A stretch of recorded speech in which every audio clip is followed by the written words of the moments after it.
Good day and welcome to another episode of Aussievision. This morning, Australia time, the Danish Eurovision National Final, Dance Melody Grand Prix, was held.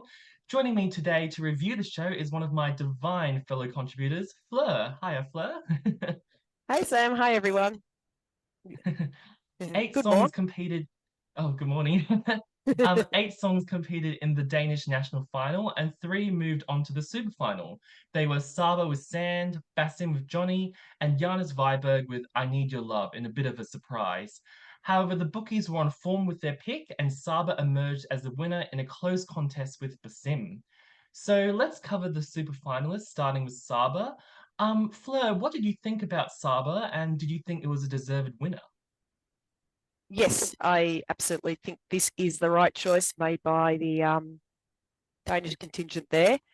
As soon as she performed, like she was the first singer on, you knew there was something special. And yeah, first bar, you were like, this is the one to beat. It was Eurovision ready. She's a star. She commanded that stage. She knew what she was doing. Everything worked. So I thought, well, this doesn't get to the to the super final. There is something very wrong. So that's what I thought on that one. Yeah, and did you like enjoy her staging and all that? It was pretty good, don't you think? Absolutely, Yeah. absolutely. The yellow works with sand. Mm.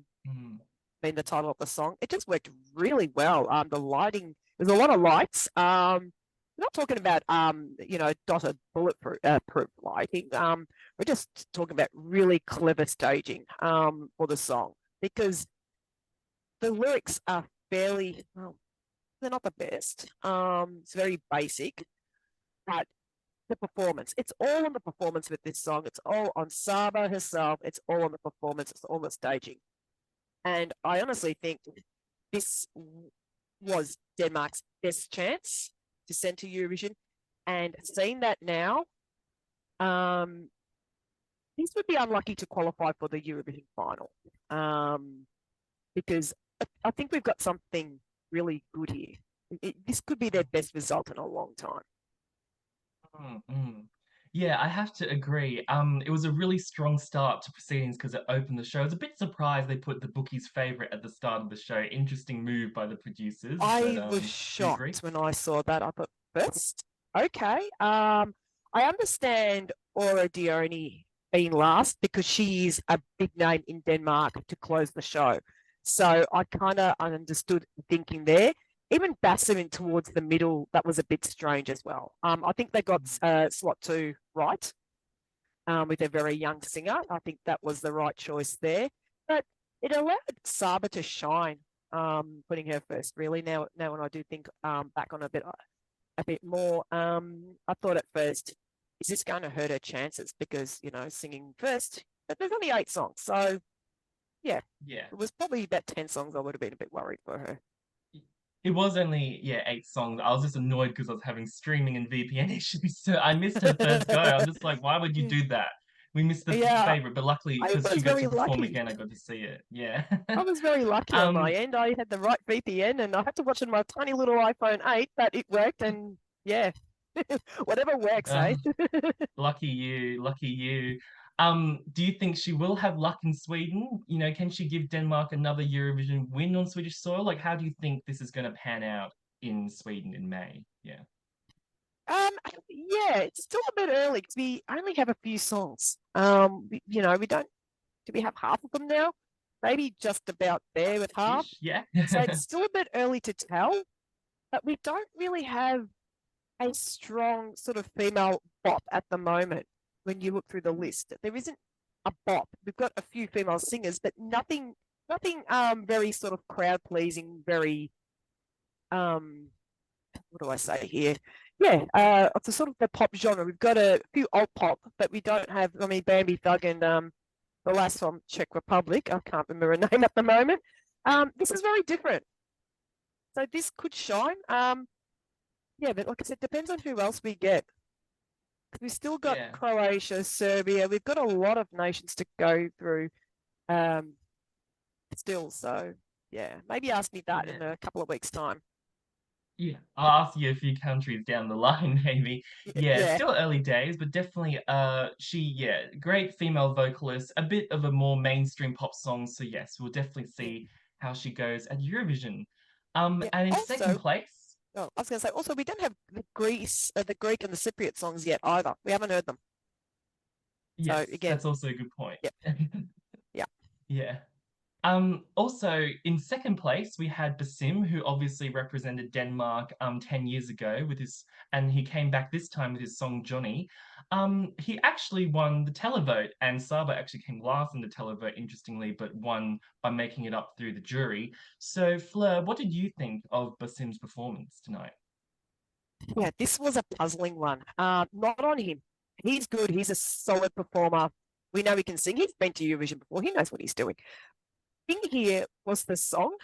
It's a rather bleak song. It's a bit like that pumped up kick song. You know that one. Um, Not off the top of my head, sorry. you don't know the top of the head. It's got this really, joyous little bop thing going, and it's not really a great topic. And same with this one. We're talking, the song's about his alcoholic friend who died. Yeah. And we've got this pop going. It starts off looking reminiscent of Leslie Roy's maps with the white Mm. sort of what looking like paper cutout. And you're thinking, okay, and then it becomes this stage like nightclub show, and it's really messed up. And then he's bopping along, and I'm thinking, what on earth? If this was to Yeah, get I was through, they would have to work on some sort of concept because that did not work. Yeah, that's the reason. That's why I was laughing. Sorry, because I was like, yeah, just the juxtaposition between like the very serious topic and the very light melody, tune, and staging. It just was a little bit odd. Like I think his charisma is obviously great. And he hasn't aged in 10 years. You know, that cold Danish air must be, keeping all those wrinkles at bay. But yeah, and it was interesting. But the audience seemed to love it, and he did win the televote, interestingly. So. Yeah, definitely in a good performance, definitely, but maybe, maybe good it didn't make it to Eurovision just because of that weird sort of clash, I think. Yeah. Yeah, it Yeah. was two different things going on. If you were to watch it on mute, you wouldn't know what on earth he was singing. Yeah, exactly. Because Mm, dark and dreary. I've lost my friend. It does not scream from watching that footage. And then you hear the mm. song, and it's like, oh, hang on, this Yeah, confused. it's It's definitely is there something wrong with interesting. my telecast? Yeah. Yeah. Mm. Anyway, well, we had also a third super finalist, a bit of a shocker this one, Janis Viberg with I Need Your Love.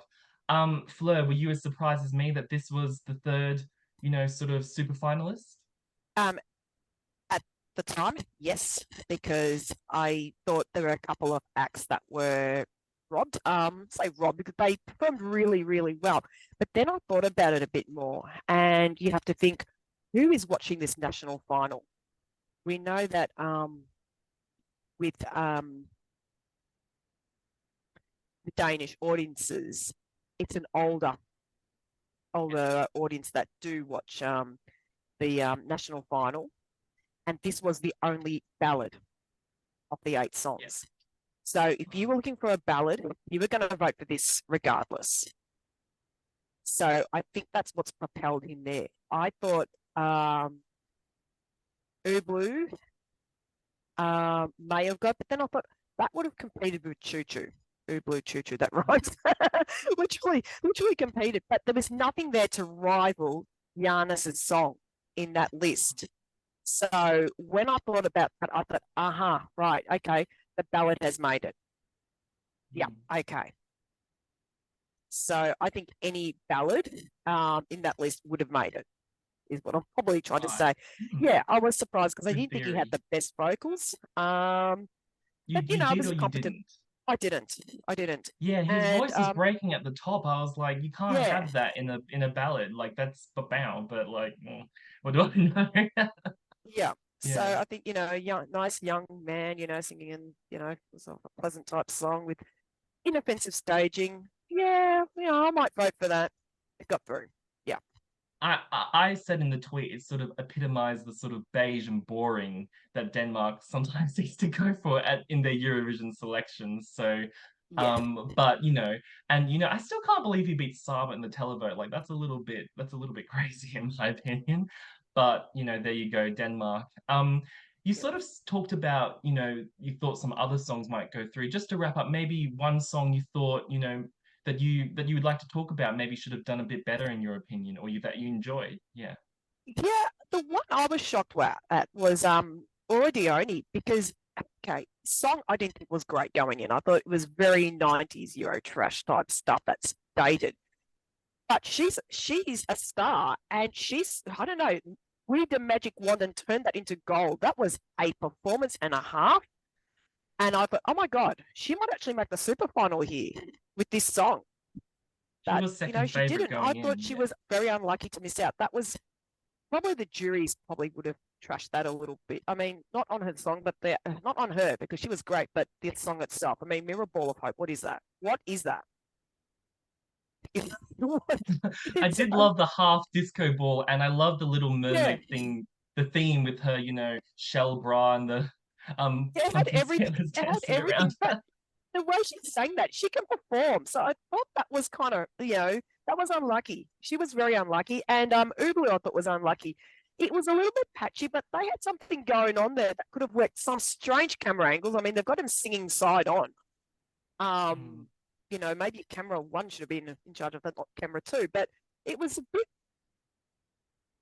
yeah, it was a little yeah. bit messy, but I thought, we've got something we can work with here.